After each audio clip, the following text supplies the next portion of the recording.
Welcome to Hotline TV, everyone. I'm Amy Walter. And I'm John Mercurio. Amy Walter, a lot of people out there with problems in America these days. The Hotline TV mailbag has been piling up for the past couple of weeks, so I think it's a good idea here this Monday to take a couple letters out of the mailbag. I think that's great. I'm glad that they also think to us for help. They look to us. We are always here for you guys. We are not role models, America. We are just human beings. We are flawed. And we have lots of opinions. We All right. are fabulous. Who's the first one?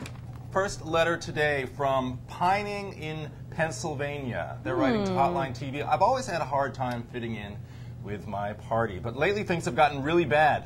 All I did was back a $787 billion stimulus bill, and now they're threatening to kick me out of the Senate. Is it time for me to make a change? Interesting. Yeah. Interesting, Pining. Right. It's hard when you, sometimes, as the Brady Bunch noted, sometimes it's time to change, it's time to rearrange. That's right? exactly right. And, you know, there are certain people, I'm not naming any names, not that it could be this person, but there's somebody with a similar problem named Specter who, you know, it's going to have a significant primary challenge from his right. That state is changing so very much. Even today, a moderate Republican has a tough time getting reelected in that state. Why not just? I don't think he's going to. Not a chance in heck. Not a chance in heck. There you go. Listen to us family-rated television shows. I don't think there's a chance, Pining, for you to leave your party. You should just stick with who you are. Stick with your party in Pennsylvania. Good point. It's near suicide, I think, in Pennsylvania to run as an independent, if you even can. I mean, if you even can. I think he's. The problem, though, I think for Specter is that he's going to face, I think, a probably emboldened conservative base of his own party. So Pat Toomey, who narrowly lost to him 5 years ago, is going to have an even better chance this time. Well, just one more point. Agree with your point about it's better, if voters hate anything, it's that people are not sticking by their convictions. They'll vote for somebody they feel like is standing by their convictions rather than somebody who seems to move with the environment. Of course, that doesn't help you in a primary. All right. Pennsylvania is not Connecticut. No, it's not. All right, okay. Moving right along. Moving right along. This one from Desperate Housewife. Get it? Interesting.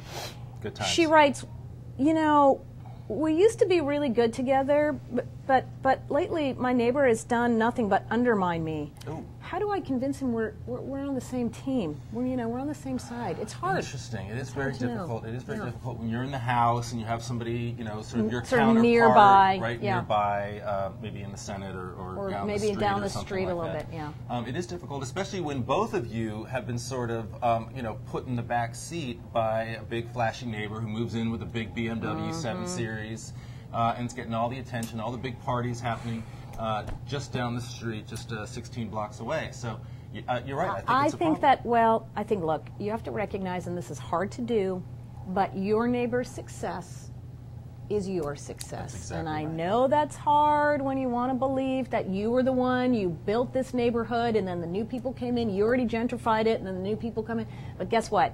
The Pottery Barn is moving in because of the new neighbor, not because of you guys. I'm sorry to say that. So I think that's what you really have to recognize.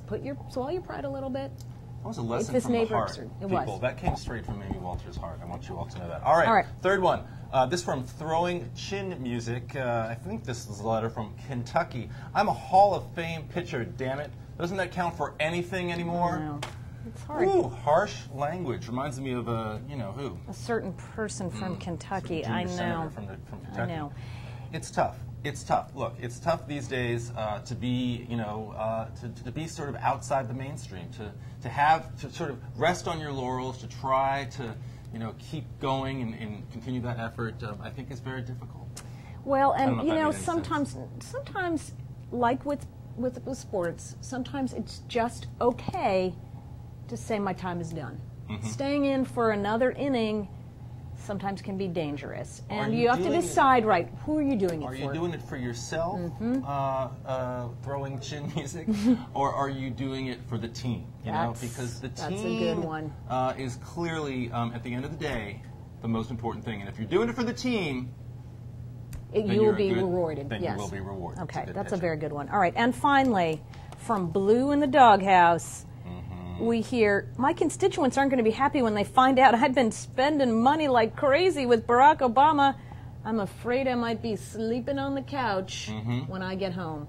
It's hard. It is difficult. Look, if you are, for I example, can't tell you the number of times I've had to sleep on the couch because of my spending habits on the stimulus. $787 Yes, billion. I mean, all it takes is $707 billion, and suddenly, whoa. If you're elected, essentially, if you're, you talk about your constituents there, clearly this is an elected official writing to us. You'd think.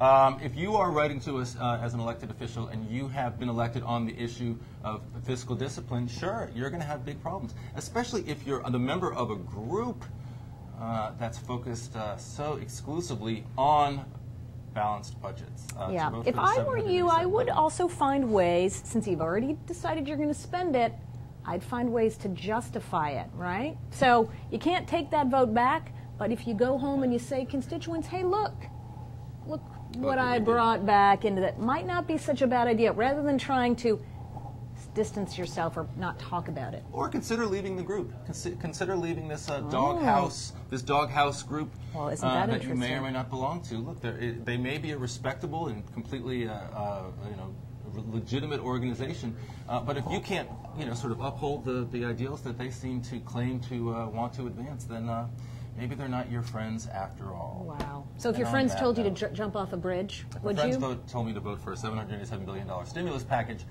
I don't know if I would do so. I'd have to look inside. Right. But that's all the time we have for today. I'm Amy Walter. And I'm John Mercurio. Next time we're back with love advice. So make sure to bring those emails to us. And we also do the Twitter. Do we not? We also do the Twitter. That's right. Thanks for watching. See you next time.